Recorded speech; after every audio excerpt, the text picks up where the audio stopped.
teman-teman CRMS. Di video kali ini, saya akan menjelaskan contoh yang dapat membantu dalam pemahaman definisi manajemen risiko berdasarkan ISO 31000. Berdasarkan ISO 31000, risiko didefinisikan sebagai efek ketidakpastian terhadap sasaran. Jadi, untuk memahami definisi ini, kita akan membahas 3 konsep utama, yaitu sasaran, ketidakpastian, efek ketidakpastian yang berdampak pada sasaran. Yuk pahami konsep-konsep ini memakai contoh. Misalnya, ini Pak Ali. Untuk contoh, kita akan fokus pada salah satu sasaran spesifik Pak Ali, yaitu Pak Ali harus menghadiri meeting dengan investor besok pukul 9 pagi. Pak Ali harus hadir tepat waktu. Jika terlambat, meeting akan dibatalkan dan Pak Ali akan kehilangan investasi senilai 1 miliar. Jadi, sasaran Pak Ali di sini adalah untuk menghadiri meeting sebelum jam 9 agar meeting bisa dimulai tepat jam 9. Selanjutnya, kita beri konteks tambahan untuk contoh ini. Di sini tempat tinggal Pak Ali. Dan di sana lokasi kantor tempat meeting yang akan dihadiri. Untuk pergi ke kantor, Pak Ali harus naik taksi ke stasiun kereta dan memakan waktu 20 menit. Begitu sampai di stasiun, Pak Ali harus naik kereta menuju stasiun yang dekat dengan kantornya. Perjalanan naik kereta memakan waktu 45 menit. Dan Pak Ali biasanya harus menunggu selama 5 menit untuk naik ke kereta. Setelah Pak Ali sampai di stasiun dekat kantornya, Pak Ali harus jalan kaki ke kantor kurang lebih 10 menit. Jadi misalnya, Pak Ali ingin sampai di kantor pukul 8.55. Jika semua berjalan sesuai rencana, Pak Ali perlu waktu 80 menit perjalanan dari rumah ke kantor untuk menghadiri meeting. Sehingga Pak Ali harus berangkat dari rumah paling lambat pukul 7.35. Kita sekarang sudah punya konteks dari sasaran Pak Ali.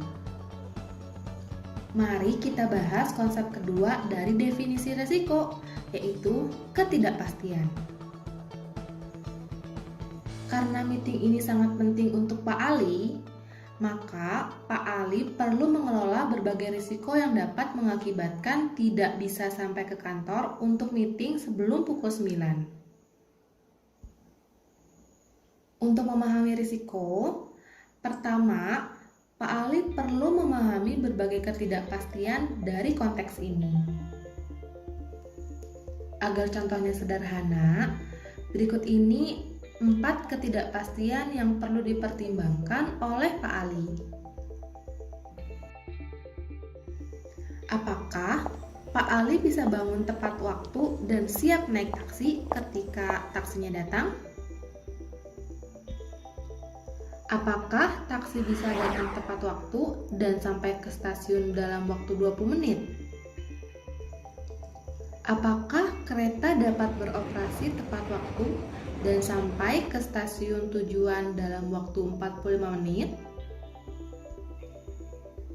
Apakah Pak Ali bisa jalan kaki dari stasiun ke kantor dalam waktu 10 menit? Perlu dicatat bahwa Pak Ali bisa mempengaruhi beberapa ketidakpastian. Contohnya, bangun tepat waktu dan siap ketika taksinya datang. Tapi, Pak Ali hanya bisa sedikit mempengaruhi atau bahkan tidak bisa mempengaruhi beberapa ketidakpastian tertentu. Misalnya, kedatangan taksi dan operasional kereta tepat waktu.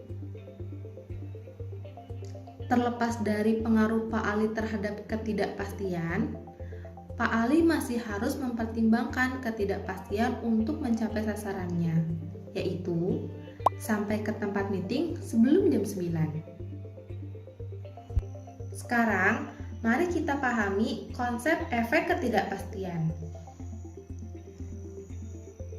Efek ketidakpastian dapat dinyatakan sebagai kejadian potensial ditambah dampaknya.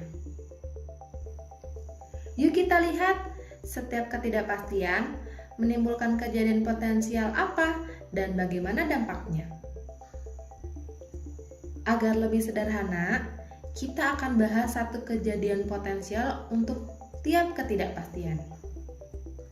Untuk ketidakpastian yang pertama, kejadian potensial yang mungkin terjadi adalah Pak Ali terlambat bangun karena alarmnya rusak.